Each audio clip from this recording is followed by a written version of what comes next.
family. How y'all doing? Tell me what democracy looks like. This is what democracy looks like. Tell me what democracy looks like. This is what democracy looks like. Tell me what democracy looks like. This is what democracy looks like. Tell me what democracy looks like. This is what democracy looks like. Our bodies, our lives, our decision, our court. Our bodies, our lives, our decision, our court.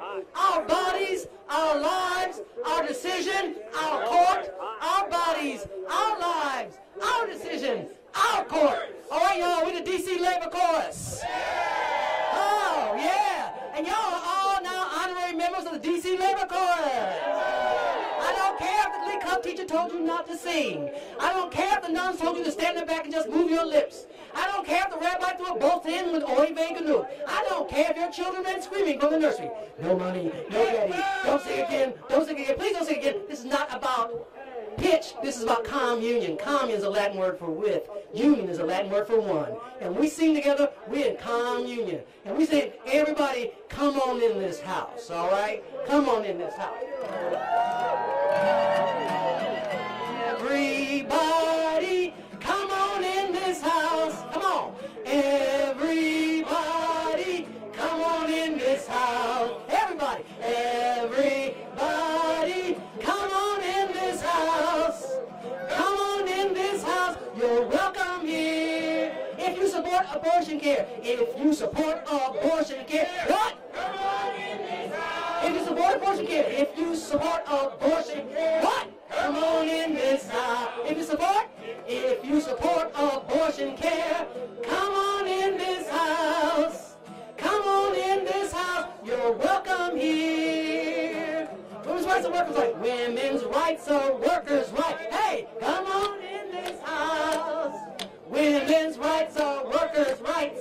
Come on in this house. Women's rights are workers' rights. Come on in this house. Come on in this house. You're welcome here. One more time, everybody. Here we go. Everybody, come on in this house. Everybody, come on in this house. Everybody, come on in this house. Come on in this house. We're welcome here. Whose house? Our house. Whose house? Our house. Whose house? Our house. Whose house? Our house. Whose house? Our house. This is what democracy looks like. Yeah. We are the D.C. Labor Chorus, and I did notice there were some people trying to sing with their lips closed, you know, to do that Johnny McCarthy thing. It's okay. What they don't understand is when we sing together, we breathe together. And when we breathe together, our hearts synchronize at one. Am I right, medical team? Am I right? Yeah. Okay, y'all. So we're going to keep on singing. In the words of AFL-CIO President Liz Shuler, equal access to contraception and reproductive health care, regardless of where someone works or lives, is essential to workers' fundamental freedoms and economic security. That's what we say. Soon, very soon, we are going to change the... Soon and very soon. Soon and very soon. We are gonna change the... Come on, sing with us. Soon and very soon, we are gonna change the world. It's gonna last forever and ever. We're gonna change reproductive care for all. Reproductive care for all. Yeah, we are gonna change. You can clap your hands. Reproductive care. Reproductive care for all. We are gonna change. Sing so they can hear you. Reproductive care for all. We are gonna change the world. It's gonna last forever and ever. We're gonna change it. Health care is a human right. Health care is a human right. Yeah. We are gonna change the world. Health care. Health care is a human right. We are gonna change the world. Sing, family. Health care is a human right. Whoa! We are gonna change the world. It's gonna last forever and ever. We're gonna change. In Spanish, Pronto, muy pronto, cambiaremos este mundo. Come on, y'all. Pronto, muy pronto, cambiaremos este mundo. Pronto, muy pronto, muy pronto, cambiaremos este mundo. Durará la vida, cambiaremos este mundo. Last time, soon and very soon. Soon and very soon. We are gonna change the world. All together. Soon and very soon. We are gonna change the across borders. Soon and very soon. We are gonna change the world. It's gonna last forever and ever. We're gonna change the world.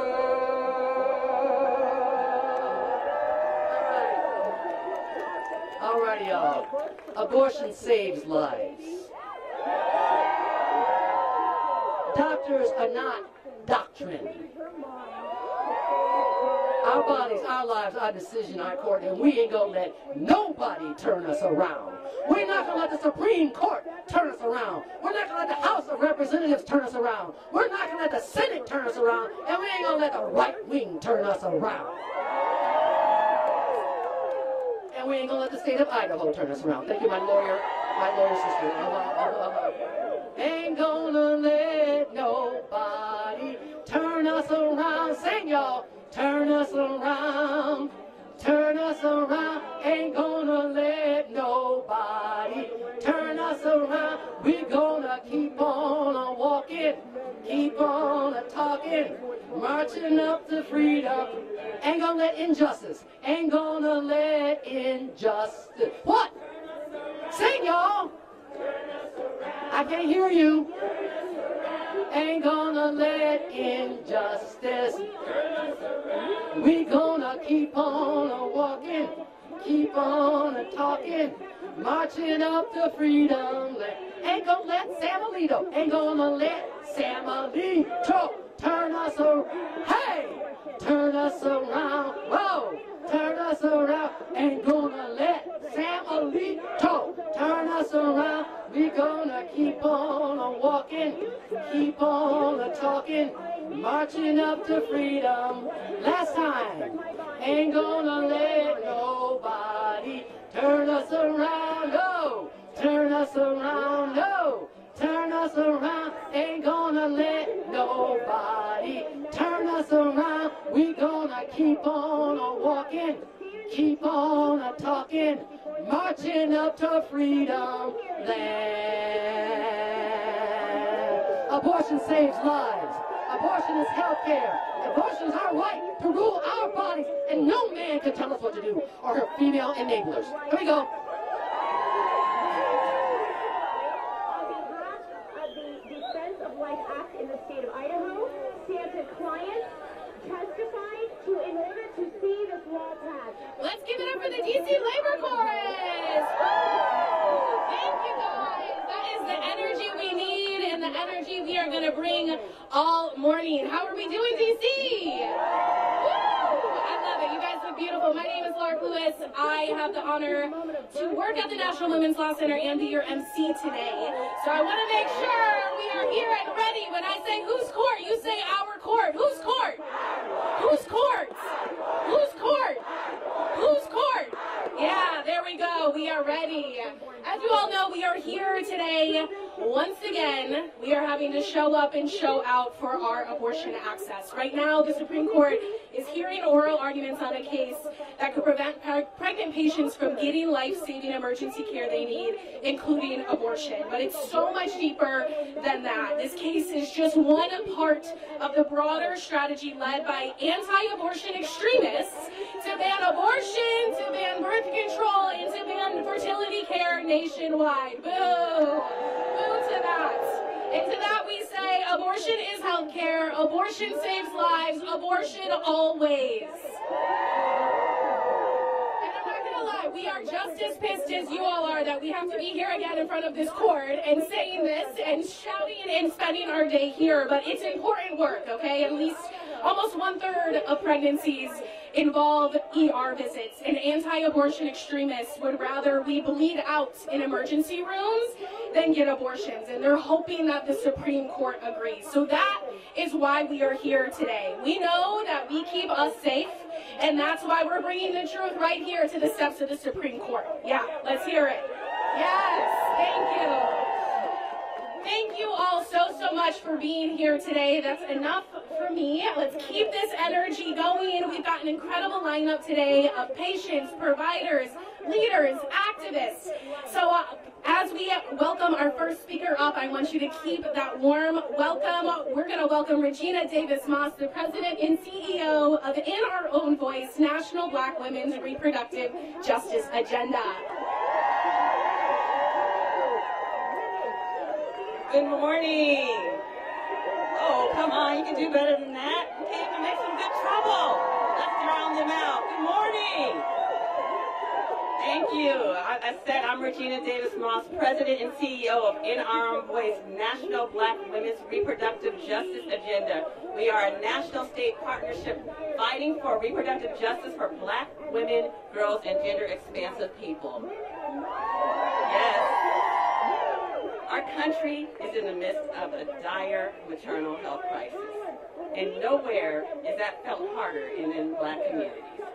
Black women at this point are almost certain to die 3 times more likely than their white counterparts, and denying care is practically a guarantee of the acceleration of the harm, the trauma, and the grief that we experience when yet another preventable tragedy strikes us. Do you all realize that?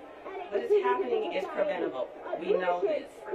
But political extremists have targeted Black women for decades. They have tried to take away our reproductive autonomy at every turn and making pregnancy more dangerous than ever before. Nearly 55% of all Black women of reproductive age in the United States live in states that have banned or are more likely to ban abortion. States with abortion bans have higher mortality rates and fail to give pregnant people the support and resources they need for a healthy pregnancy. You know, we just recently did some polling, and from our own polling that we found as many as 40% of Black women now fear for their health. They're fearing for their safety. They are scared to get pregnant. They are even choosing not to have children because they want to make sure that they can live on to care for their current families. They're also concerned about the ability to have children in the future. Can y'all hear me? All right. The point of that is that the devastating impact of that happening cannot be understated. The potential for what can happen will be far and reaching. But I believe in the power of our voice. We know that the vast majority of the country is on the side of pregnant people and their families who are just trying to get the care that they need when they need it most, right? It's the reason the law was created in the first place. I mean, what are we talking about here, right? It was created nearly 40 years ago to basically do what we said, which is to fight against egregious abuses, right? Don't mistake this. This is not concern. This is a mask for a grasp at power. And we are not going to let it happen. Refusing to provide care to pregnant women and experiencing a medical emergency is a shame, and it's egregious. So I want to make sure you heard me when I said it was enacted in 1986 because it was an affront to our human rights and our dignity then, and it's an affront now. Nothing's changed. We know that everyone should be able to access the full array of life-saving care, including abortion care, without government interference, and we will keep fighting for that. We will keep fighting for a future where we can choose if and when to have our children and our families, and to do that with health and security. Thank you so much. And with that, I would now like to introduce you to Mary Thatch from National Asian Pacific American Women's Forum. And there's no other definition of harm that is the ultimate than murder. All right. Good morning, everyone. All right. So when our rights are under attack, what do? Stand up, fight back. So when our rights are under attack, what do? Thank you. Hi, everyone. My name is Moyle V. I'm with NAPOF, the National Asian Pacific American Women's Forum. We are the organization that works around reproductive justice with Asian American, Native Hawaiian, Pacific Islander communities. I'm also from Florida, and as you all know, our state 1 week from today will ban abortions after 6 weeks. Oh, indeed. So the ban again is a reality because our state Supreme Court believes that abortions is not a right that's protected in our constitutional right to privacy. I'm deeply disappointed at our state legal system, but we are not alone in this. There are different states happening that around across the country like Idaho and Alabama. And today, right now, we are hearing this in the Supreme Court. We will decide on a case that's had over 40 years of precedence in protecting pregnant people and their ability to access emergency abortion care. Guess who this hurts the most? Pregnant women of color, right? So for us, we know 35% of pregnancies end in abortion within our Asian American and Native Hawaiian Pacific Islander communities. For us, currently there are over 1.3 million of our community members of reproductive age living in states with a ban or a partial ban, including myself. For me, and all of us here, we're calling for the Supreme Court to safeguard our right to control our own bodies and make our own healthcare decisions. As a Floridian and a Cambodian woman of reproductive age, I currently live in a state of constant anxiety, knowing that I no longer have the ability to make a decision for myself when I become pregnant, because 6 weeks is not enough time for most people to even know they are pregnant, let alone to decide if they want to have an abortion or not. This isn't even considering all the other hurdles that our community faces, such as healthcare challenges, economic challenges, language barriers at the doctor's office.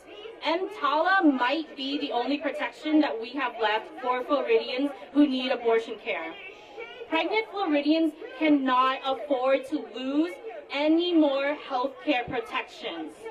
Like all of you, I am angry that we are here, but to continue fighting for something that's been our right for decades. So this November in Florida, we are bringing that fight to the ballot box. We are fighting back.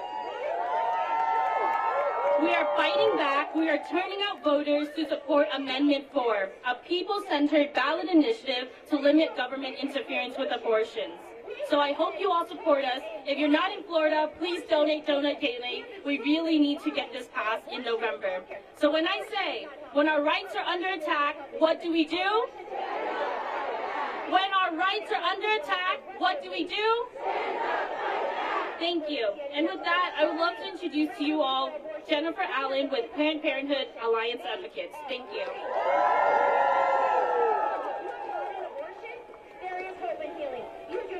Thanks, May, and hi, everybody. I'm Jennifer Allen. I work with Planned Parenthood Alliance Advocates in Idaho and 5 other states. I am so excited to be here with you all today, standing up for basic values that we hold in Idaho and we hold across the country. Like, I don't know, pregnant people should be safe.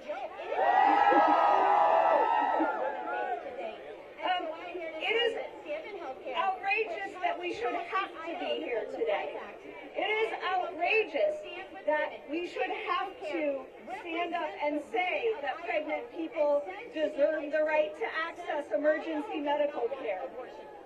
One of our Idaho hospital systems has already had to airlift 6 patients out of state to receive emergency medical care this year. Yes, true. They only had to do that once in all of last year. This ban, let's call it what it is. It is cruel. It is cruel, and that cruelty is being enacted by anti-abortion politicians who are enacting passing unnecessary and harmful abortion bans and claiming that they can preempt basic protections for all of us under EMTALA. Abortion always brings harm. The people who are elected out of Idaho had their health care delayed and their health put in danger for no reason except to forward an anti-abortion political agenda.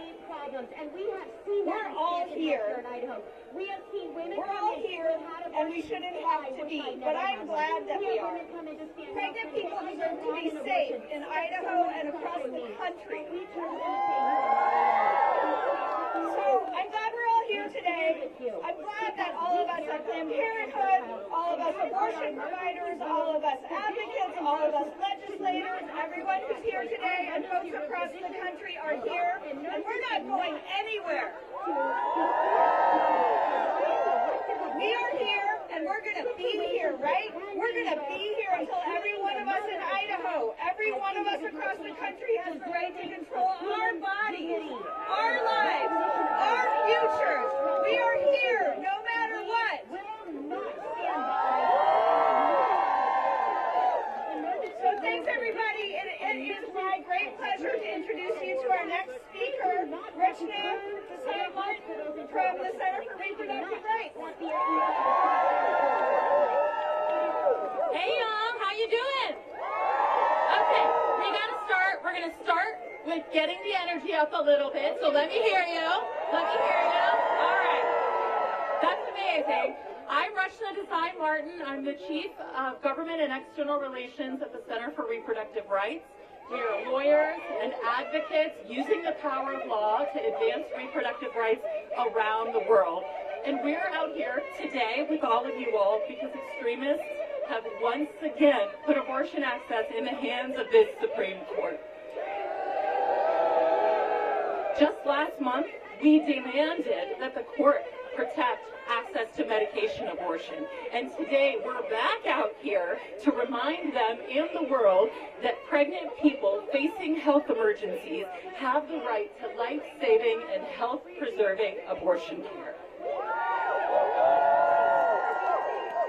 For almost 40 years, EMTALA has protected patients in emergencies, guaranteeing them the right to stabilizing care that they need. But since Roe fell, 15 states have now effectively banned abortion. And now, look, they'll say that the state laws contain medical exceptions, but we all know that exceptions don't work. The Center for Reproductive Rights is fighting in courts around the country for our clients who were denied medically necessary abortions. One of them, J.C. Statton, was turned away from 3 Oklahoma hospitals. Instead of offering her stabilizing abortion care, she was told to wait in the hospital parking lot until she was bleeding out. Wait in the parking lot. It's like mind-blowing what is happening to people. And only then could doctors provide her care.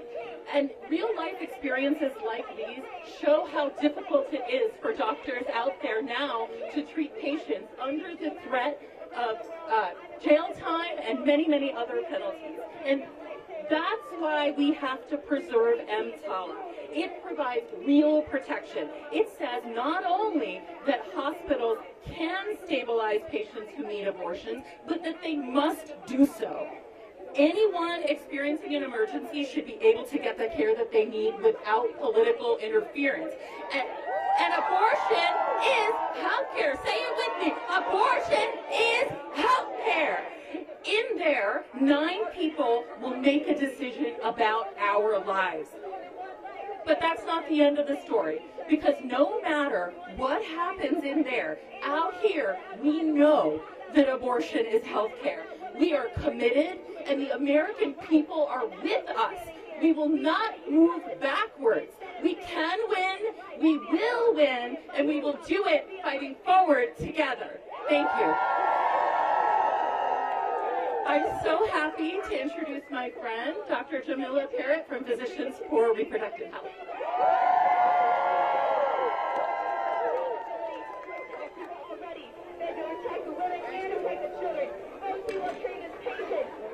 Hello, hello, hello, good morning. Camila Parrott. I use she, her pronouns. I'm the president and CEO of Physician for Reproductive Health. I'm an OBGYN and an abortion provider here in DC, the city I grew up in and the place that I call home.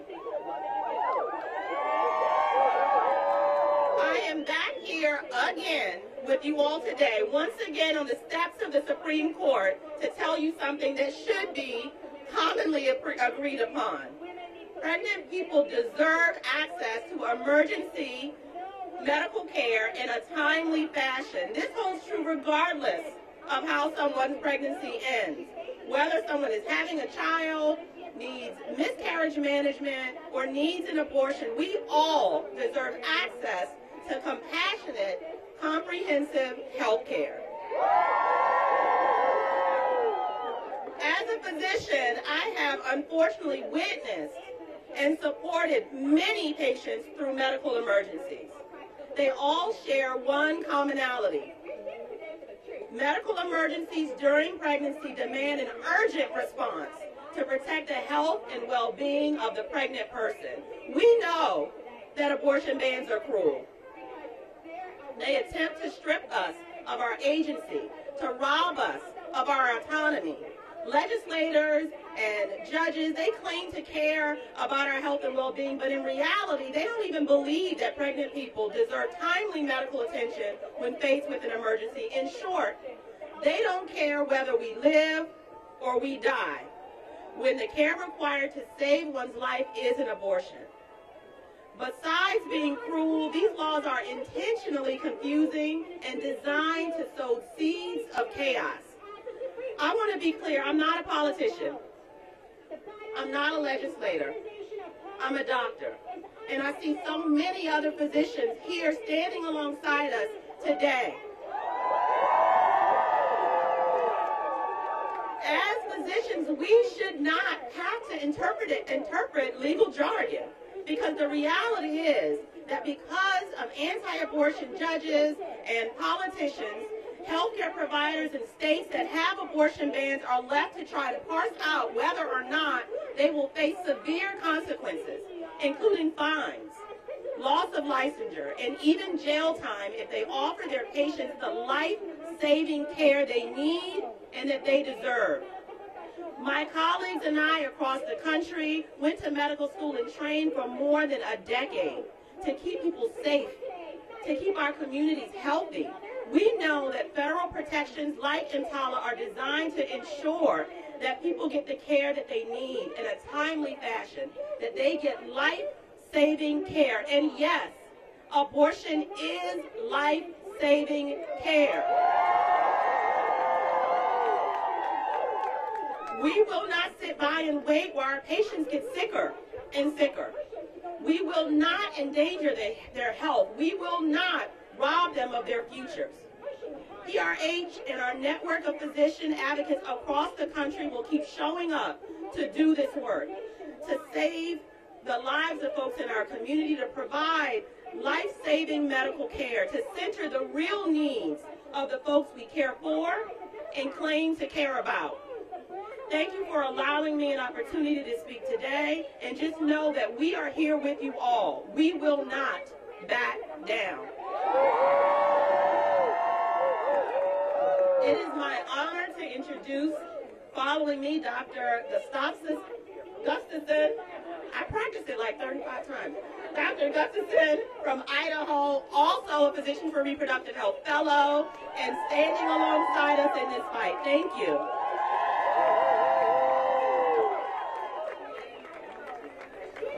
Yes, you're great. Good morning, everyone.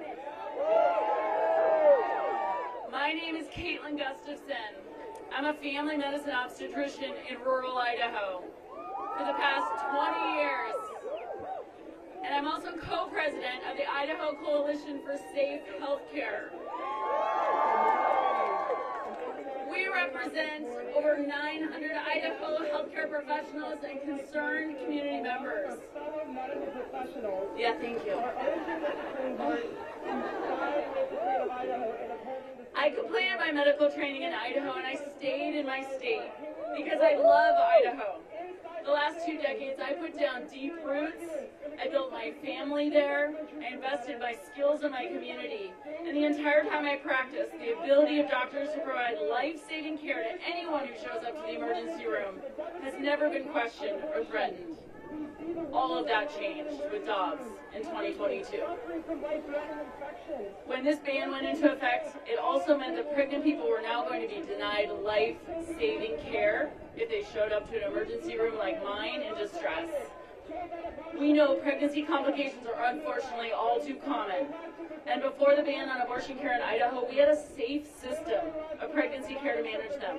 We helped our patients through these deeply personal, often complicated, and sometimes harrowing decisions to terminate a pregnancy in the privacy of an ER bay or in an exam room.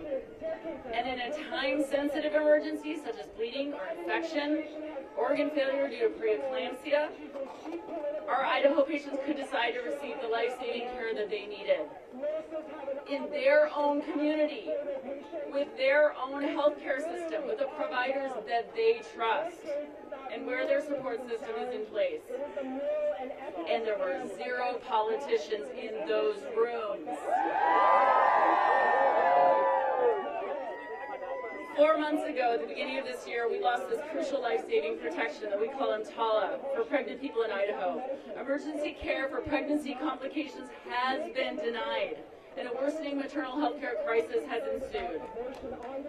The longer pregnant Idahoans must travel out of state to get the life-saving treatment that they need, there will be an increase in maternal complications and maternal deaths. We will suffer, we are already suffering, worsening physician shortages that affect all kinds of medical care. Nearly a quarter of my OBGYN colleagues have stopped practicing obstetrics in the state of Idaho. And we are unable to replace them or recruit. You guys still hear me? We are unable to recruit physicians across many specialties because of the deadly burden of political interference in medical care. No one will put themselves through years of extensive training only to subject themselves to the risk of jail time, felony charges, civil financial penalties, and loss of their medical license, simply for following the oath of care they took to do no harm and provide help to all those who need it. It's no wonder physicians are leaving, and Idaho's maternity care deserts continue to expand. It is untenable to force physicians to divert from the standard of care, from their oath, to force them to ignore their medical training, to answer to a political agenda that has nothing to do with the practice of medicine and only puts our fellow Idahoans' lives on the line, waiting until they're at death's door before we are allowed to provide their care. That is, if they haven't already left their home state to seek life-saving care elsewhere, getting themselves into harm's way. We must do all we can to ensure this dangerous time in Idaho and our country's history comes to an end.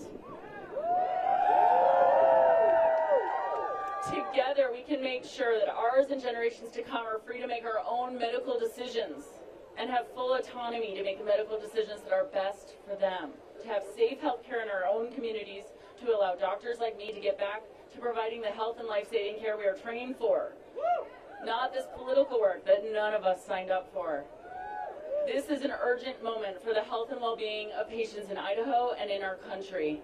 We call on this court to declare to Idaho politicians and those in other states that seek to deny pregnant people life-saving abortion care that this is unacceptable.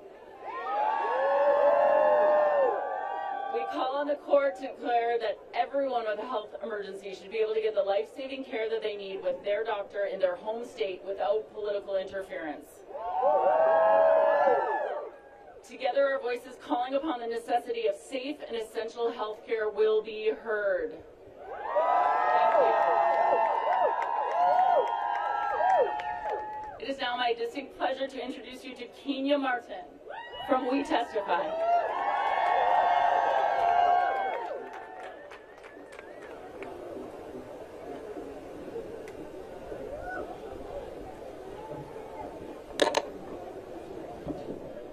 Good morning, everyone. Thank you so much for having me here today. My name is Kenya Martin, and I am the program manager at We Testify.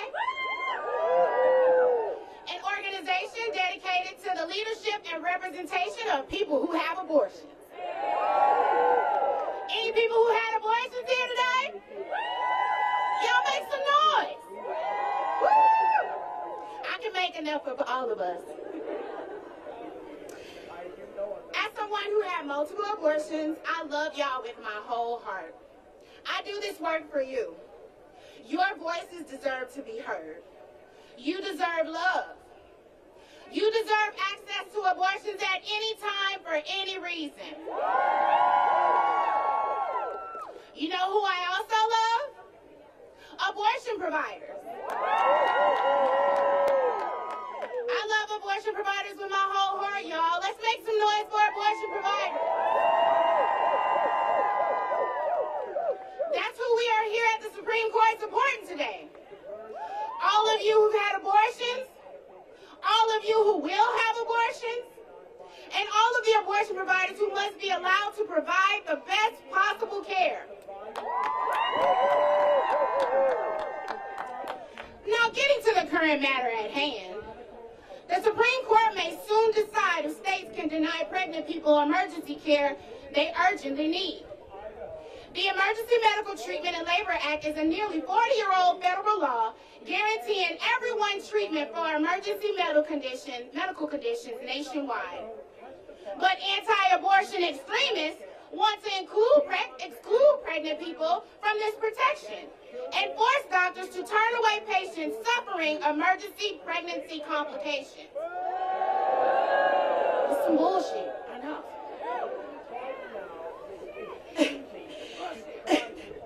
If the Supreme Court sides with these extremists, it would mean excluding pregnant people from the right to the treatment for emergency medical conditions. I can't help but think about my own experience in 2015, needing emergency care for an ectopic pregnancy that ruptured my right fallopian tube and almost killed me.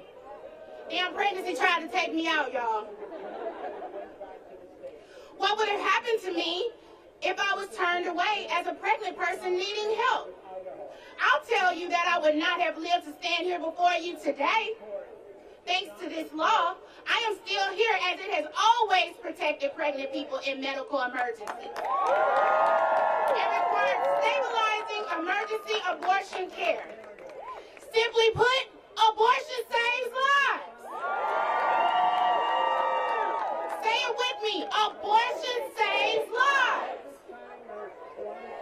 But we know that the majority of people are on our side. They support us accessing abortion care anytime, for any reason, and anywhere across the country. And guess what? We won't stop until abortion is affordable, widely available, and readily accessible to anyone who needs it.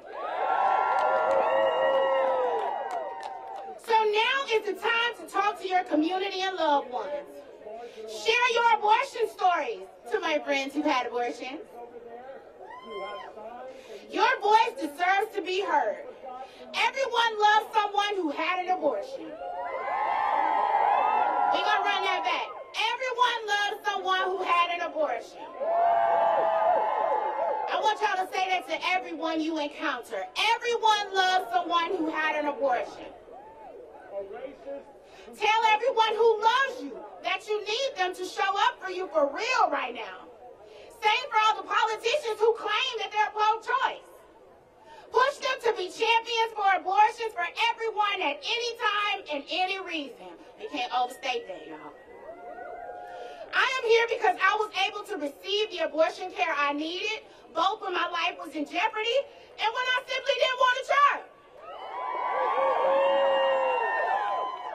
We all deserve access to abortion care.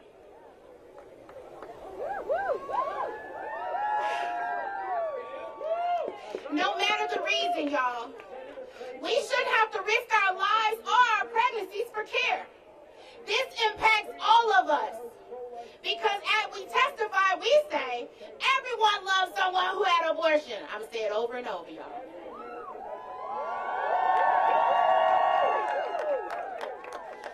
We will win. We will persevere. We have no choice but to. Our future generations are counting on us. Share your abortion stories. somebody who will listen, even if they don't want to hear it, share it. Make your voice heard. Thank you.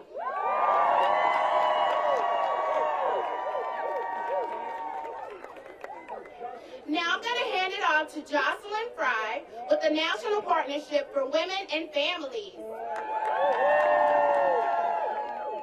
Violence is wrong, and not having it within their state. This shows the radical. Hello, good morning. Thank you, Kenya. Thank you for your passion and your courage. Thank you to the Law Center for inviting us here.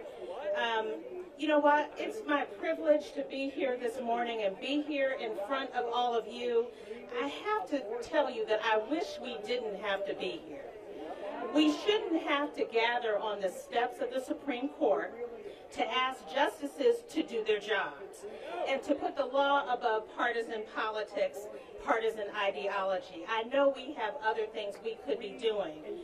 This case is particularly egregious because it involves the ignoring of the pain and suffering of people in their most vulnerable moments.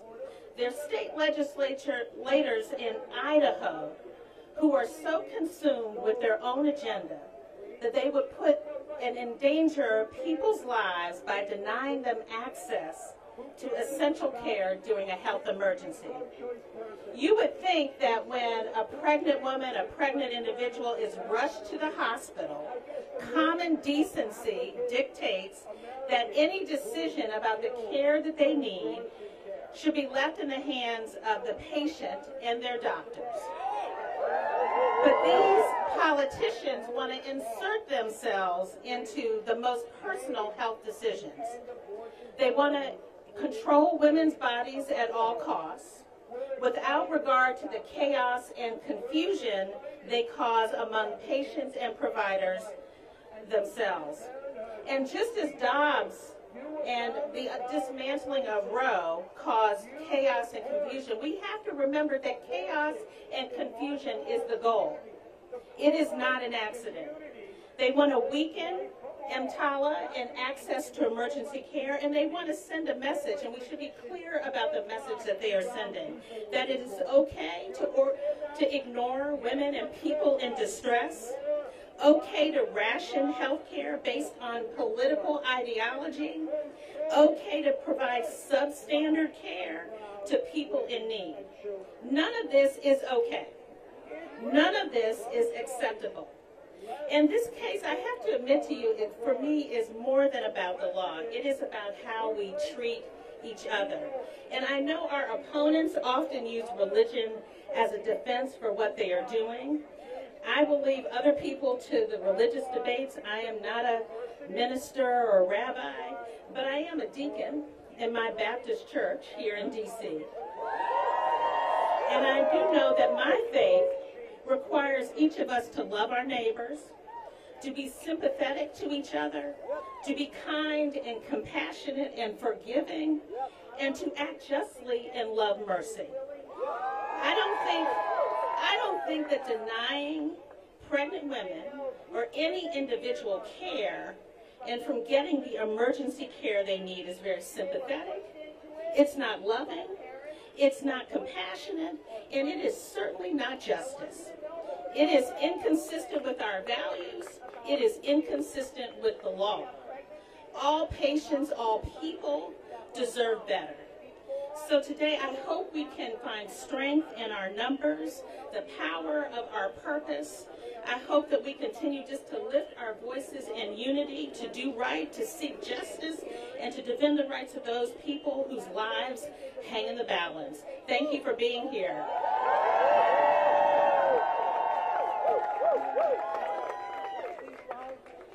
Thank you. Powerful words from Jocelyn and all of our speakers so far. Let's give it up for everyone so far. Woo!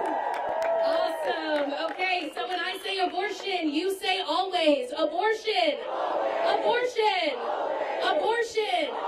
Abortion. Yes. Awesome.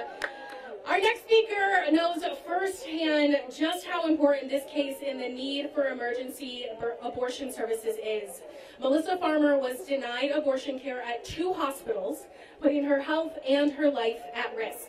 We at the National Women's Law Center had the honor of representing Melissa in a complaint to the Centers for Medicare and Medicaid Services, where the federal government found that denying her that critical care was illegal. Yeah.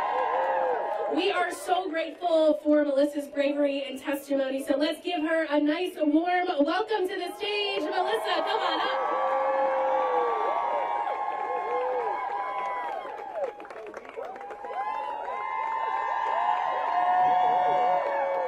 Everyone, I'm sorry that we're here. We should not even be here today, but we are. My name is Melissa, and it's nice to see all of you here. Thank you so much. Back in August of 2022, I was about 18 weeks pregnant. My partner and I, we were excited. We were overjoyed. It was a beautiful moment for us. A day after the routine OB appointment, I woke up and I had a gush of fluid come out. Immediately, we went to the hospital, we went to the ER. The testing there confirmed that our water had broke and that our daughter would not survive. There was no hope.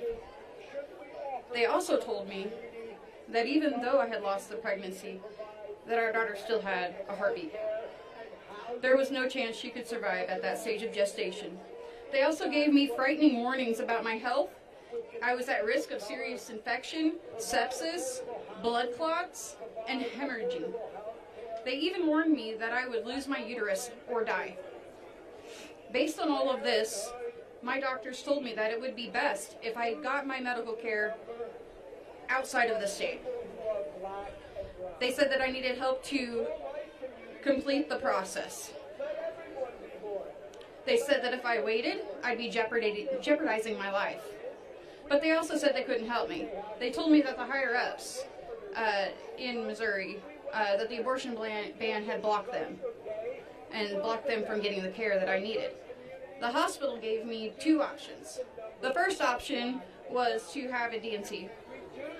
And then the second option was to have labor. And this was in Kansas, the second hospital that we went to. Not only that did they come back with a horrible answer, they told me that it was too politically heated in this environment right now to give you my health care.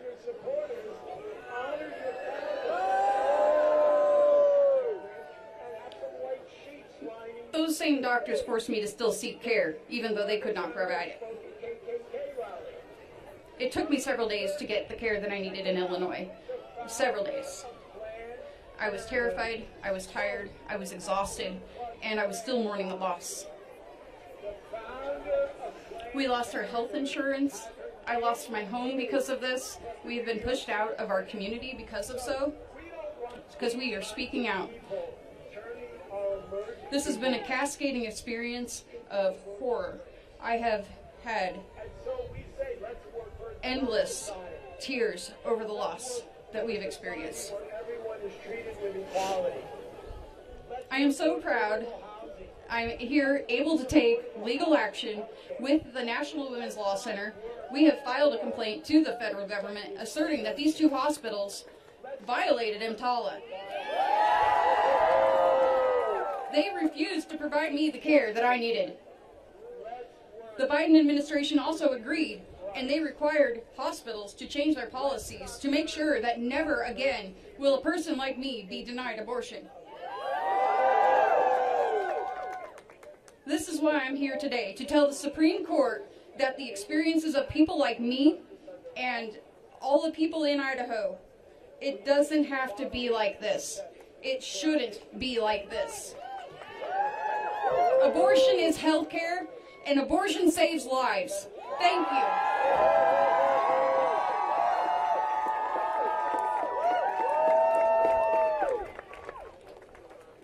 Powerful, powerful words from Melissa. Thank you again. We can't thank you enough for sharing our stories. Okay, y'all, we're going to shake it up a little bit. I need everyone to take a couple steps back for our next performers. We've been out here for a little bit, so let's make some room. Back up. Let's keep the energy high as we welcome in the Too Much Talent Band. Woo! Let's give it up, Too Much Talent Band. Woo! Thank you, thank you. You guys are incredible. Let's hear it. Woo! That's the energy we need, yes. And right back up. Let's keep that energy. Yes, I love it. We are trucking right along. How we doing? How we doing? Let's hear it. Yeah, I think we can be a little louder, right? I'm going to say, what do we want? You say abortion. I'll say, when do we want it? You say now. You got it? What do we want? When do we want it? Louder. What do we want? When do we want it? What do we want? When do we want it? One more time. What do we want? When do we want it? Yes. Woo! I am so lucky to welcome to the stage the Executive Director of the National Latina Institute for Reproductive Justice, Lupe Rodriguez. Come on up.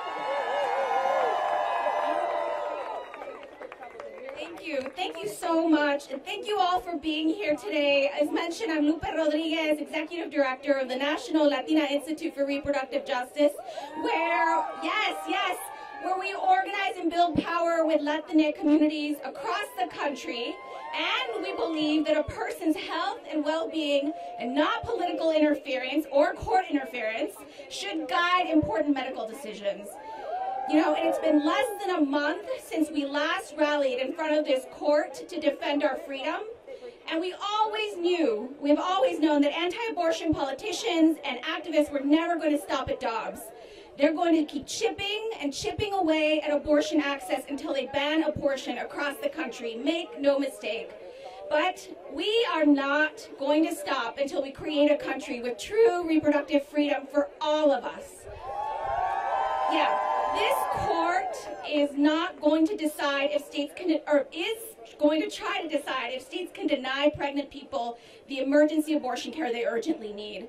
And we know, we've heard from a lot of speakers today about the outcomes of this case and how devastating they will be. As you've heard, denying pregnant people emergency care means that they could die, suffer significant pain and trauma, or lose the ability to have children. And once again, I'm here today to talk about how this affects Latinx communities across the country who are already some of the most affected by abortion bans and who will be some of the most harmed by this decision if they are denied emergency care. And you know what? We refuse to be silent about this. We're grateful to be in community with all of you, the advocates, the storytellers, the doctors, the brave doctors who are putting their lives on the line to be able to provide this care. And we are all going to fight back together. You know, finalmente, como la última vez, quiero acabar ese mensaje en español, este discurso en español, de parte de las personas que van a ser más afectadas por este tipo de restricción al aborto. Las latinas en este país. Somos las más afectadas, pero las menos representadas en estos espacios. Y en Latina Institute vamos y queremos cambiar esto. Como les he dicho antes, merecemos salud, dignidad y justicia. Y nunca pararemos hasta que la consigamos. Nuestra comunidad siempre respira lucha. ¡Hasta la justicia! ¡Hasta la justicia! Muchas gracias. And now I'll hand it over to Dr. Lorenzo Gonzalez from CIR SEIU. It's my pleasure. And I just say thank you, Lord, for this land of the United States. Father God, bless this land, Father God. Buenos días todos. My name is Dr. Lorenzo Antonio Gonzalez, and I'm currently the president of the Committee of Interns and Residents SEIU. We are the largest labor union of physicians in this country. We represent over 32,000 resident physicians across the country, and we are shocked that we are still here once again calling for the protection of a basic human right, which is the access to health care, the access to abortion care. See, I chose to be a physician because I wanted to deliver quality care to everyone who needs it. No person should have fear to go to the emergency room and being turned away, especially not someone who is pregnant and in need of urgent, critical care. That includes abortion, period. Access to safe and legal abortion is a fundamental aspect of medical care and a critical right that supports the autonomy, the dignity, and the health of our patients. It is about safeguarding our commitment to do no harm and to provide the care that is dictated by medical necessity and not by politics. Laws that restrict or ban abortion do not eliminate the need of it, but instead they turn the health issue into a health crisis, and by limiting a person's ability to make informed decisions about their families, about their bodies, and about their lives is an egregious attack on human rights. So for nearly 40 years, a federal law has protected pregnant patients from being turned away from hospitals and emergencies. Yet the anti-abortion extremists are keeping healthcare providers from doing our job. And I can say honestly that we are experiencing one of the worst times in our nation's history. But you know what? History has shown us that when we fall into our worst times, people organize, people mobilize, and we will rise up, because history has shown us that the power of the people will prevail and that the essence of medicine is compassion. We refuse to let the Supreme Court deny pregnant people the protection that they need and deserve. We must protect and ensure that pregnant people have the full spectrum of healthcare services, and we will not stop. We will not stop fighting until everyone has this reality, because healthcare is a human right. Healthcare is a human right. Abortion care is a human right. La unión hace la fuerza, pero la participación hace la diferencia. There is power in unity, but participation makes the difference. Gracias. Y ahora voy a bring to the stage our next president, Dr. Walker, an abortion care provider.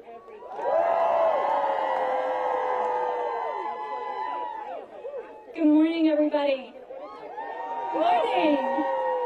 Lorenzo is a tough act to follow, but I am so honored to be the next CIR president. I am here with CIR SEIU, the largest labor resident organizer. This is not my first speech as president. Hi.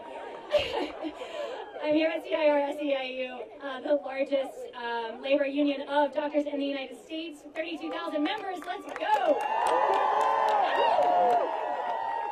I am also a very proud abortion provider. So 12 years ago, I had my own abortion in Memphis, Tennessee.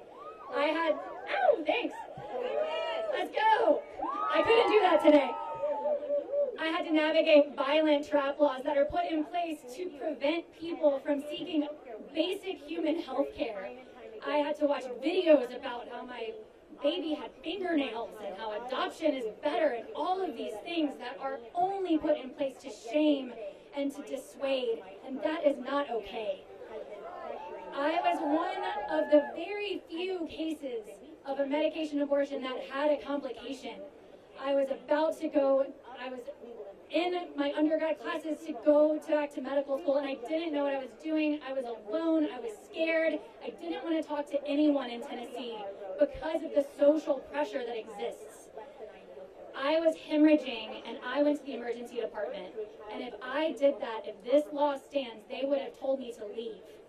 I would not have been able to access life-saving care and stand here today. I made the decision after that experience to become an abortion provider, to become a medical doctor, and make sure that none of my patients experienced the same nonsense that I went through because politicians wanted to make a decision about my safety.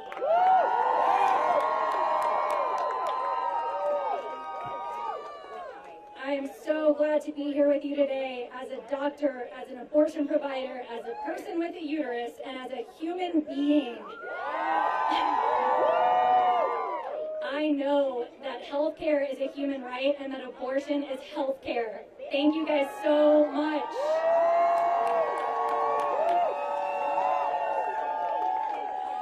Okay, it is my absolute honor to introduce Christina Roth from the NAACP Legal Defense Fund. Thank you guys.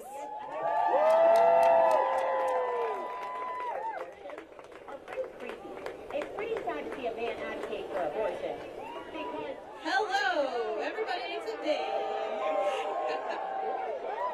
I am Chrissy Roth, and I am with the NAACP's Legal Defense and Educational Fund. Founded in 1940, LDF uses the power of law, narrative, research, and people to defend, advance, and the full dignity and citizenship of Black people in America.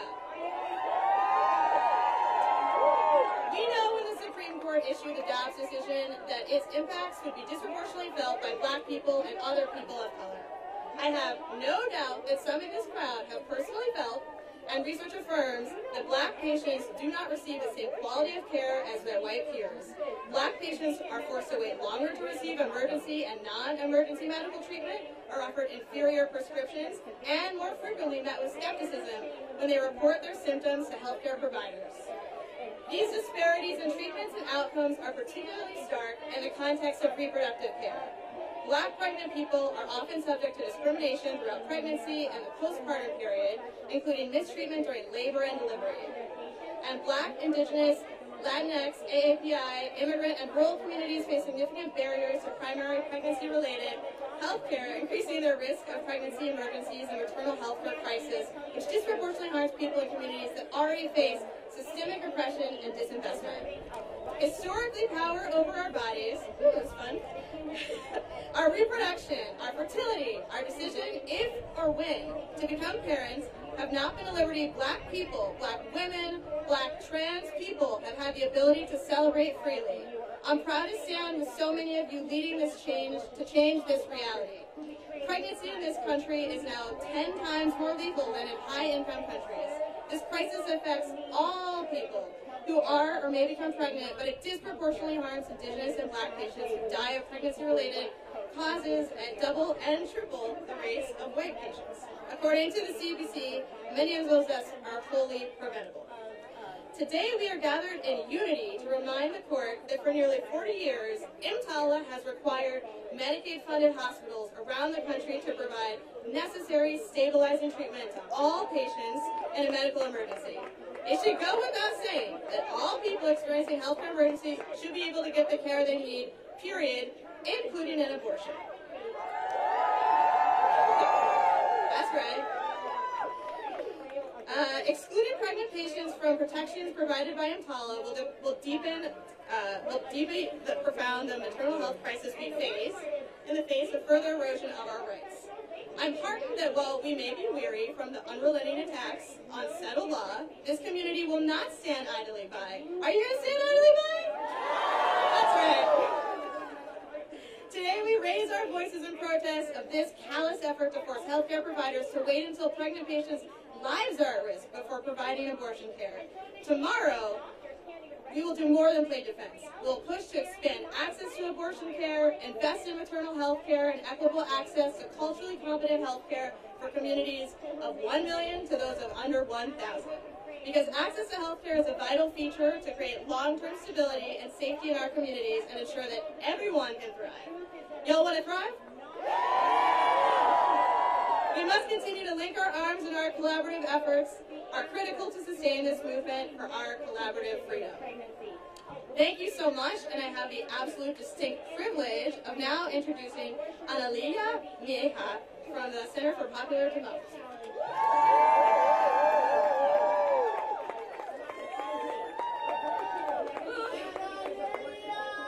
What up, my family?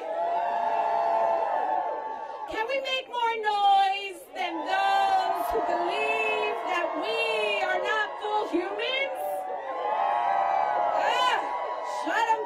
Shut them down. Y'all, I had a whole speech prepared, but I am actually moved in this moment in a different way. Forgiveness.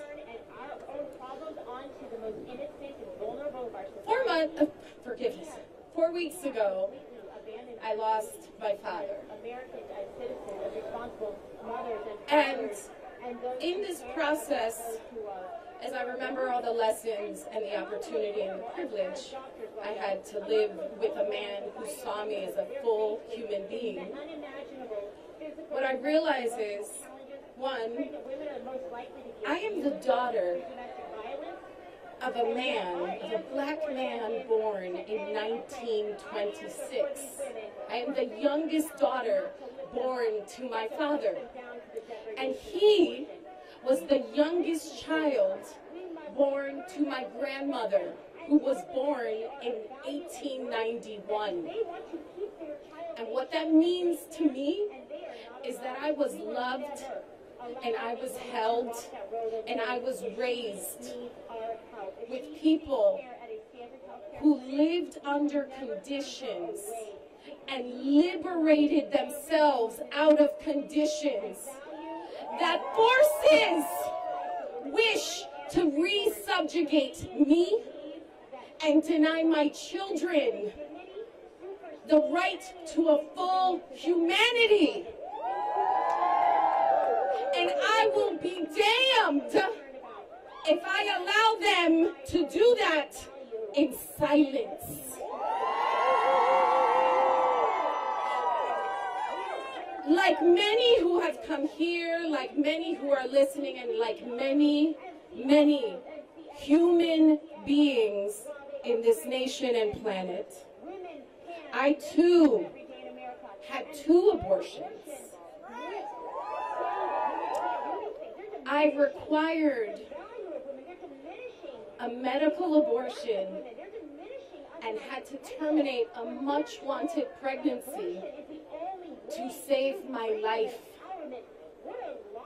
And I also had to have a safe medical abortion because I did not have the economic stability, the personal stability, or even the desire to bring that pregnancy, to use my body in that way. And so I had the right to choose, and I took it. And by the way, unlike the story that oppressive forces wish to tell, that choice was for the better for me and for my family. And I was a married mother both times. And there is no value to any situation in which a person who is able to carry a pregnancy needs to justify in order to claim their full humanity. It's none of your business. It is between me and my uterus. And so before I leave you, all I ask is that we consider our role in this moment and that we understand what's at play. Y'all, this is not the first time in this nation in which forces wish to bring us back into a space of oppression for the majority of the people on this planet. Last time, we had a Supreme Court that was taken over by ideological extremists, which is what has happened. And last time, we had such levels of state-sanctioned violence against other human beings like we have now. And last time, we had an ideologically corrupt person at the helm of this nation was at the moment of post-Reconstruction, where those 3 things came together and ushered in 100 years of Jim Crow. That is what has happened in this nation. That is what they are poised to do now, and that is what we must disrupt. Are you with me? We must disrupt this madness. Thank you, mis compañeros. Thank you, thank you, thank you. I took up too much of your time, but I say with love, we are the people we are waiting for. We are our own liberators, and we will make it happen. And one of those people who are going to help liberate all of us through their effort in their wonderful, glorious state. I am proud to be able to introduce these 2 powerful leaders, Senator Melissa Wintrow and Representative Ilana Rubel. Did I get that right? Thank you, sisters.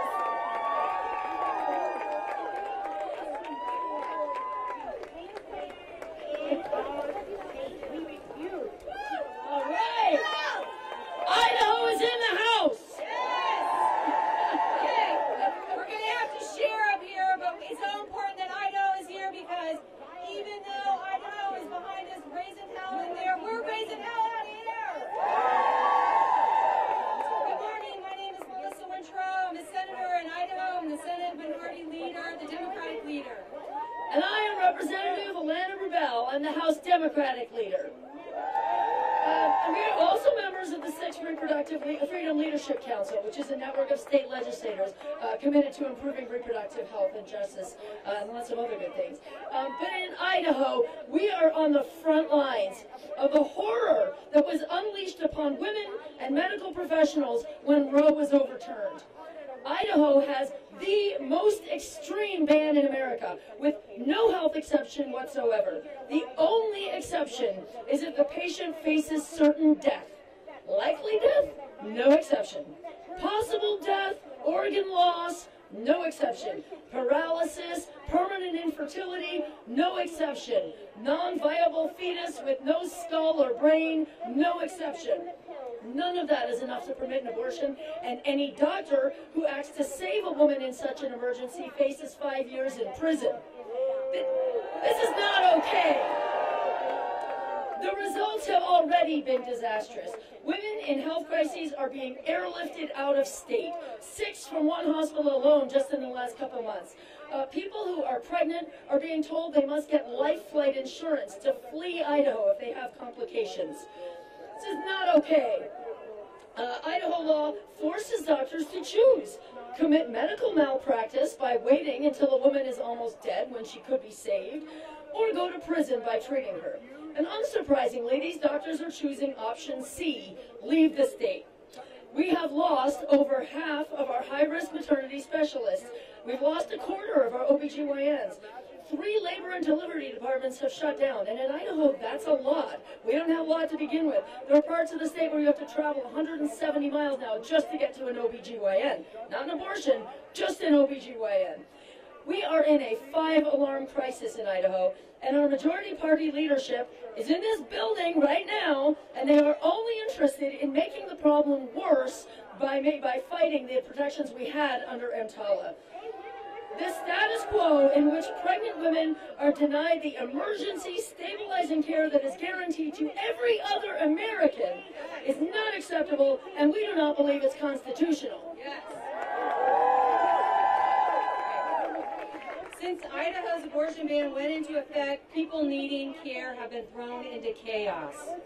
I've heard from doctors, nurses, women, men at every stage of life whose options and rights were abruptly cut short by that legislature, my own legislature. Young people are afraid to start families in Idaho because it's not safe to be pregnant in our state. Of course, the impacts have fell hardest on people of color, people who can't afford to travel, and people suffering from an emergency who lack the luxury of time to travel out of state for care. Under EMTALA, federal law offered a lifeline, an assurance of at least emergency abortion care. But extremists in our state have fought hard to cut off the lifeline and take even the sliver of protection away. We want to make one thing clear, that while this case is named Idaho versus the United States, the people of Idaho do not support the state's position. The majority of Idahoans support access to abortion care, but the majority party of Idaho has left us behind time and again. And the impact of this case will extend far beyond Idaho. If EMTALA is not found to protect emergency abortion care, and the safety of pregnant folks is in danger across our country, we want women in America to know, and the healthcare providers of Idaho to know, that we will fight for your rights and your safety. We'll do it in Boise, and we'll do it here on the steps of the Supreme Court. Thank you. Next on our agenda is Rachel Lorenzo from the Indigenous Women Rising. Let's give it up for Rachel! Abortion always results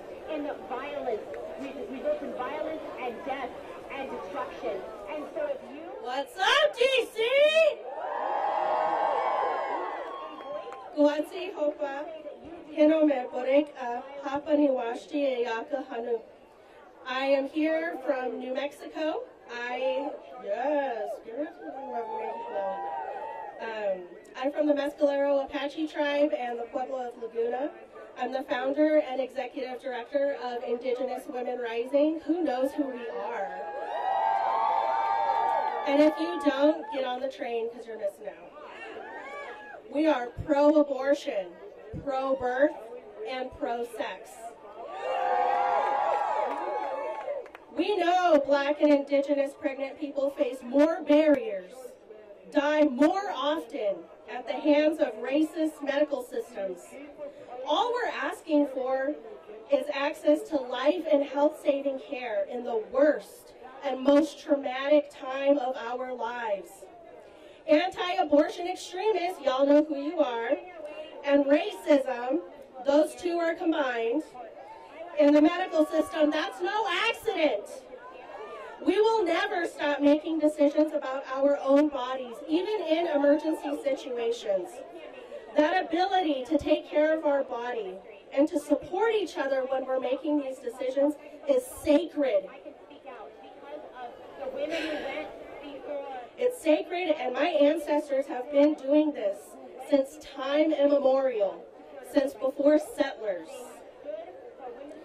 Our right to have abortions and have life and health-saving care transcends white man's laws. Every non-Indigenous person here, you are a guest on Indigenous land when you're here in the United States, in the so-called United States. Never forget that. No matter what those damn colonizer dorks on the Supreme Court say, no matter what they say, those who want to strip away our bodily sovereignty, Indigenous Women Rising will always be here to support you, no matter the circumstances you face in your pregnancy, no matter the legal consequences, no matter the physical harm that may come to us. Whatever we have to do to protect abortion access for everyone, Indigenous Women Rising will be there to help you.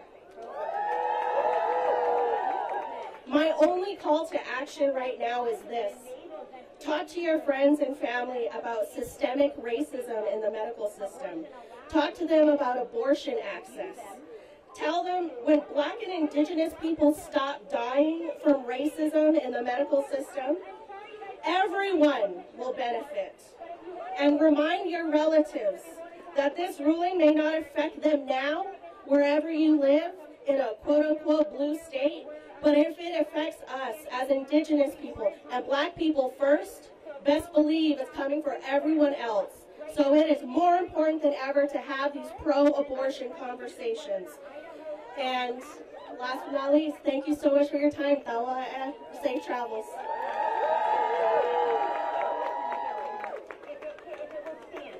Thank you, Rachel. Let's give it up one more time for all our speakers so far. How we doing? Good, good, good. Okay, we're going to check back in. Whose court? Our court. Whose court? Whose court? Whose court? Whose court? Incredible, incredible. We got a little background noise over here. We're going to do a dance break. I need y'all to be loud. We're going to get the playlist going, get water, vibe out for a little bit, and we'll be so back with so many more incredible speakers, okay? Thank you all so much for being here. Keep it up. Fill in if you want. Let's go. Woo! Okay, who's still with us? Let's hear it. Let's go, DC! Woo! If you guys want to fill on in, welcome in. The sun is shining. We are here. Let's hear it one more time. I say abortion. You say always. Abortion! Abortion! Abortion! Abortion! Yes! Thank you all so much for rocking with us today. We are in the home stretch, okay? Let's hear it. Yes! Awesome, awesome. We are so glad you could join things off once again. Our next speaker is someone who would like to say is not new to this, but true to this. The president and CEO of Reproductive Freedom for All, Mimi Timaraju. Let's give it up. All right, all right. Woo! Where are the providers at? Yeah. Woo! I just want to say, we just need to give another round of love and support and enthusiasm and energy to our providers. I was listening to some of the oral arguments before I came today, and let me tell you, the state of Idaho does not care about women. Sorry. And they have no problem putting our providers at risk. And they have no problem letting women die. I'm just going to say it. It might sound extreme, but I don't care. The contrast is so incredibly stark between what's happening in these states with bans and what's happening in states that are protected, right? And what the Biden-Harris administration is trying to do to protect our rights. So I just want to give a shout out to them too. Yes, we got a lot of stuff going on. We got a big election coming on. Reproductive health care is personal, but now they've made it political, right? They shouldn't have, but they have. You've heard from a lot of great speakers today. You're going to hear from a lot more folks. You've heard the top lines here. Here's what I'm going to remind you why we're here today. Every person, no matter who they are, where they live, or what they believe, must have the freedom to make their own decisions about pregnancy, parenthood, and that includes abortion. And when it comes to pregnancy, and our providers know this, and that's why they're heroes, even though they shouldn't have to be heroes right now, a patient's health should always come first. I can't believe we're even debating this in there. It is bullshit. I can say it. You can say it's bullshit. These decisions should not be made by a person who's pregnant. Should be made by a person who's pregnant, not by politicians, not by the court. Yeah. You know what? Let's take it. You know what? You don't care if women die, right? Do you care if women die? No, you don't. Don't lie. These guys are such extremists. Let's tell them what we think. Liar, liar, liar, liar, liar, liar, liar. I really am sick of this. These assholes think they can show up and intimidate us and bully us. 8 out of 10 Americans are with us. 8 out of 10 Americans believe abortion is health care. We want women to live. We want to live in a free democracy. Shut it down. We're going to shut you down in November. We're going to shut you down in November. Let's shout it out. We are the majority. We are the majority. We are the majority. We are the majority. You don't even have anything there. Majority. We are the majority. We are the majority. Nothing like an anti-abortion extremist to just piss me off and get us fired up. Okay, I'm going to end with this last chant. Our bodies, our lives, our decisions, our court. Our bodies, our lives, our decisions, our court. Our bodies, our lives, our decisions, our court. Our bodies, our lives, our decisions, our court. All right. Well, let's keep the energy up because we got to make sure these liars don't get any more attention. All right. I'm going to hand it over to another hero in the fight, Rachel Lasser with Americans United.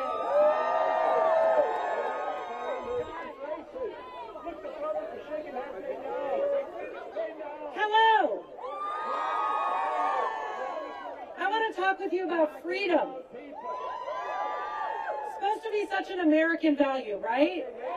I just walked around the side of this court and it says, Justice, the guardian of liberty. But what about the liberty of millions of pregnant people across this land? What about them?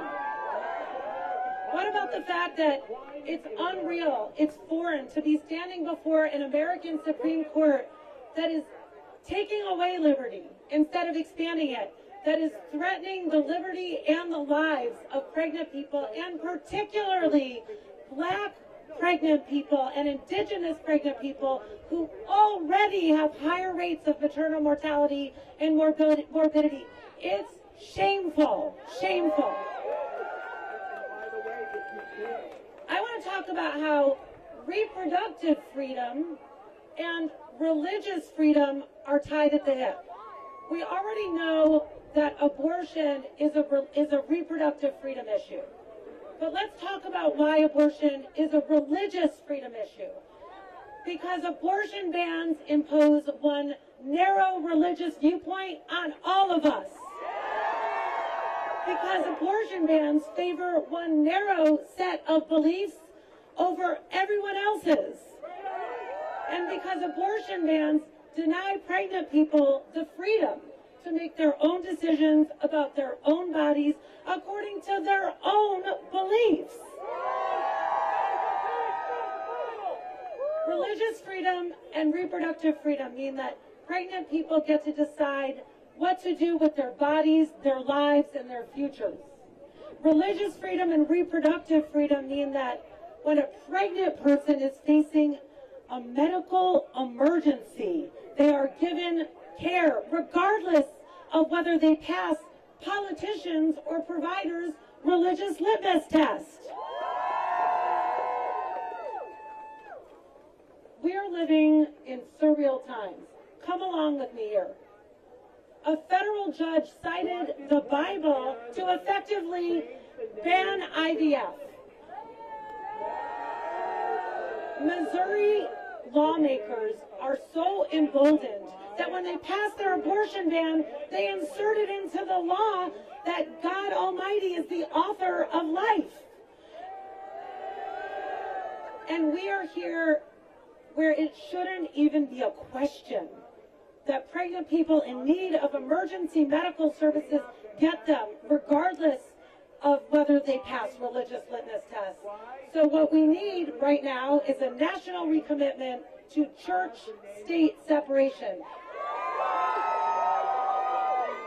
Because it protects our freedom and it protects our lives. So now, I'm going to say separate, and you're going to say separate! Separate! Separate! I got another chant. Let's chant this one. Keep your rosaries. Keep your rosaries. Keep your rosaries. Keep your rosaries. You know why? Because religious freedom is for all of us. Thank you. Now, next up, this one doesn't even need an introduction, but maybe we're not doing it. We're going to do it? Next up is someone who needs no introduction, a warrior in the fight for reproductive freedom and justice, Alex McGill Johnson from Planned Parenthood. I'm not the illustrious Alexis. We're going to hear from Alexis in just a little bit. Let's give it up for Rachel. Woo! Thank you all. We are going to keep it going with the chants, okay? What do we want? Abortion. When do we want it? Right now. What do we want? Abortion. When do we want it? Yes. What do we want? Abortion. When do we want it? Now. What do we want? Abortion. When do we want it? Now. Awesome. Welcome once again. The Too Much Talent Band coming on in. Woo! Thank you. Yes, let's give it up for Too Much Talent Band. They have been awesome. Yes, bringing the energy we need today. Yes, whether you just got here or you've been here all morning, let's move on in. Let's show our power. Yes, we got it, y'all. We are in the home stretch. Give yourselves a round of applause. We are here. We are doing it. We are showing up. We are so grateful for you all to be here with us in this fight. We are proud to welcome to the stage the president and CEO of the Planned Parenthood Action Fund, Alexis McGill Johnson. Give it up. Woo! When I say abortion is health care, I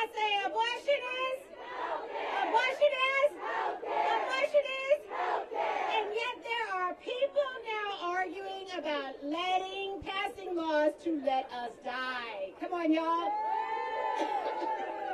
I swear, I wish we were being hyperbolic.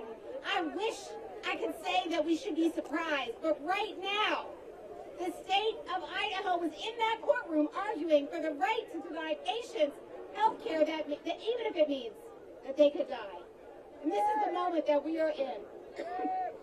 21 states have banned or restricted abortion. Florida and Arizona will soon ban nearly all access to abortion, and the threat of the national abortion ban is looming. Access to contraception, to IVF, other reproductive health care is under attack. And now you have anti-abortion justices on that Supreme Court waiting to decide if the states have the right to deny people life-saving care, just to stabilize them. Come on, y'all. Tell them abortion is. Abortion is. If the court sides with Idaho, the consequences will be dire. Because here's what we know. Judges and politicians should never stand between patients and the care they need. Patients like Tanya from California, her water broke when she was out shopping at only 17 weeks pregnant. She rushed to the nearest hospital where doctors told her the heartbreaking news that her baby was not going to make it. They quickly gave her the abortion care that she needed to save her life. That care had been delayed or denied. She could have died. All people, everybody, all of us, should be able to walk into an emergency room, should be able to walk in with the expectation that you are going to receive the life-saving care that you need. That a provider should not be calling a lawyer, should not be calling them to administrator. They should be able to make the best decision for the care in that moment based on what you need. Right? Because abortion is. But our opponents think that they know better than the doctors. They think they know better than us. They truly do not trust us. They truly must hate us to believe that they should be able to decide every aspect of our lives. They are paying for power and control over our bodies, our futures, and our lives, not just for today, but tomorrow and for the next generation, and they will not stop until we stop them. We're here to tell them that abortion is. We are in this moment, but we have the momentum. Never forget that. No matter what this court decides, this movement will not back down. We're going to keep fighting strong every day for every patient. We're going to keep marching and shouting and telling our stories because our lives are literally on the line. Until they understand that abortion is, we will not stop. We will not be done. And now I have the incredible honor and privilege to introduce one of the baddest leaders of all time in the reproductive rights movement, the president and CEO of the National Women's Law Center, Fatima Goss-Graves.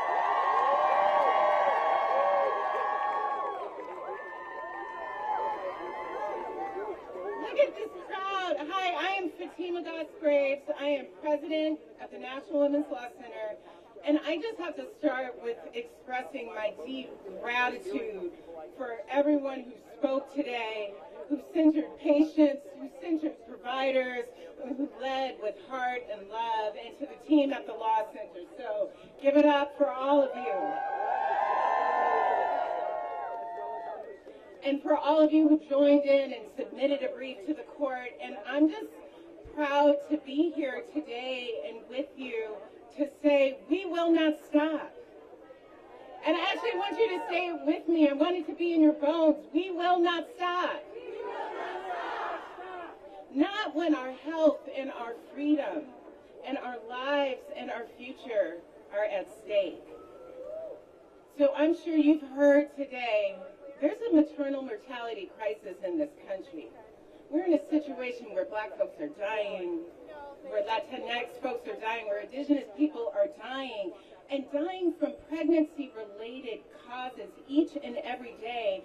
I think that's only gotten worse since this court overturned Roe. And now The idea that extremists want to overturn and take away the bare minimum protections for pregnant people in this country.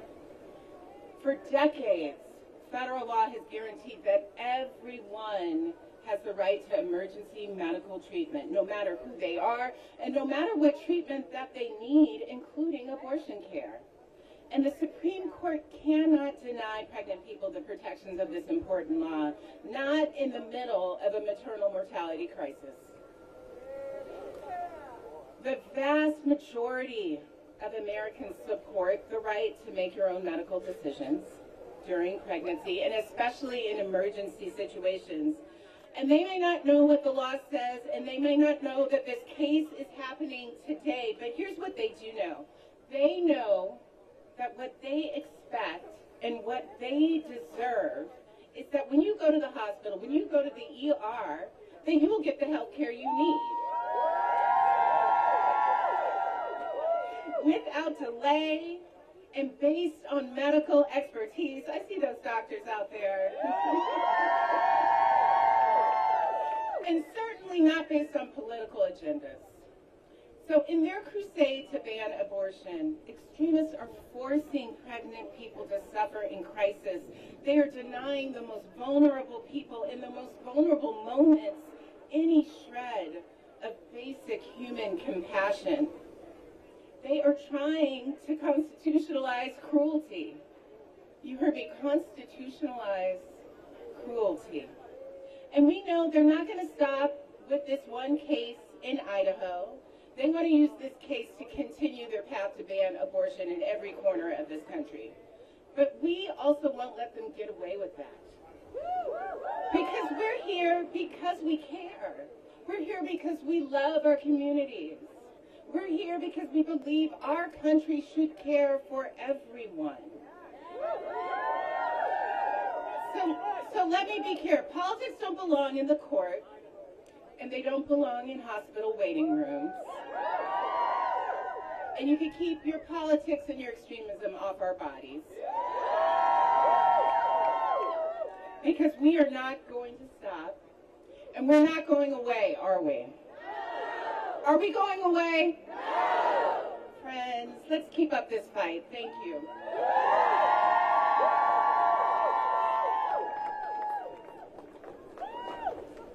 Let's give it up one more time for Fatima Goss-Graves. Woo! Y'all, it is so important for us to keep showing up and showing out. Keep sharing our stories. We keep this community we have here today, okay? We know the fight does not stop here, like Fatima said. It goes beyond today, and we need y'all in this fight with us always, okay? So shameless plug right now. Take out your phone, text abortion to 32434 to get access to our Abortion Always Hub to plug into this fight deeper, okay? And as a member of our comms team, I would be remiss if I didn't mention you can get all the latest info by following us, National Women's Law Center, on Instagram, Twitter, TikTok. Subscribe to our podcast, Hearsay. Hear from yours truly. Do it all. We've got it. Stay in touch with us. We are so, so grateful y'all have spent your day with us here today. It is powers in numbers. Give yourselves a big shout out right here. The sun is shining. Yes, whether you were a speaker, a performer, whether you made a sign, helped set up, whether you're watching at home, you are the reason that this fight continues. It takes each and every one of us to fight back against these anti-abortion extremists at every level. I want you all to stay safe, stay in this fight, and thank you so, so much. And we've got one more speaker for you all. Stay with us right here. We got Sky Perryman with Democracy Forward. Give it up for Sky. Thank you all. We know that attacks on abortion access are attacks on democracy. Say it with me. Attacks on abortion access are attacks on democracy. Attacks on abortion access are attacks on democracy. I sat in the courtroom with Fatima and we listened to the harrowing accounts of doctors and patients and women and families and communities. And yes, we're going to be louder, so let's say it. Attacks on abortion access are attacks on democracy. We listen to accounts of women having to be life-flighted out of Idaho. How is that any type of life or health-saving effort? This is a terrible situation. We heard 2 hours of oral arguments with extremists trying to deprive people of their very essential health care in deep and tragic circumstances. Attacks on abortion access are attacks on democracy. Say that with me. Attacks on abortion access are attacks on democracy. But all I could think about when listening to the argument were the words of Fannie Lou Hamer, who said, "I am sick and tired of being sick and tired." Say that with me. I am sick and tired of being sick and tired. And we are sick and tired of having to go to the court to beg for basic essential health care for people and families and communities in this country. I am sick and tired of being sick and tired. Say it again. I am sick and tired of being sick and tired. And we are going to win because, as Fatima said, the vast majority of people in this country support justice, support health care, support being there for their neighbor in a time of need, support families, support communities, and yes, the vast majority of people in this country support reproductive health care access and abortion access. Attacks on abortion access are attacks on democracy, and this fight is so much bigger than this day. It is so much bigger than each of us. I have the privilege of representing the medical community, doctors from across the country who filed briefs in this case talking about how about the harms that people and women and communities and doctors in Idaho, doctors could be subject to 2 years felony imprisonment.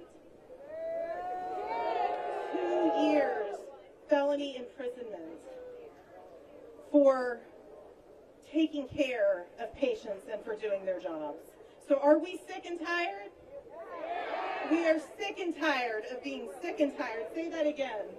Sick and tired of being sick and tired, and we're going to win. So thank you for being here. Thank you for your fight for our democracy, your fight for women, your fight for families, your fight for communities. Thank you.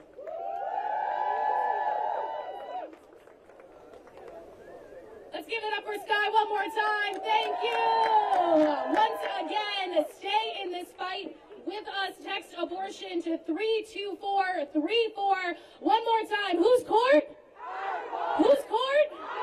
Whose court? Thank you so much for spending your morning with us with the National Women's Law Center. All our other groups, this fight is because of you all. We are in it. Stay safe. Have a great rest of your day, and we thank you all so much.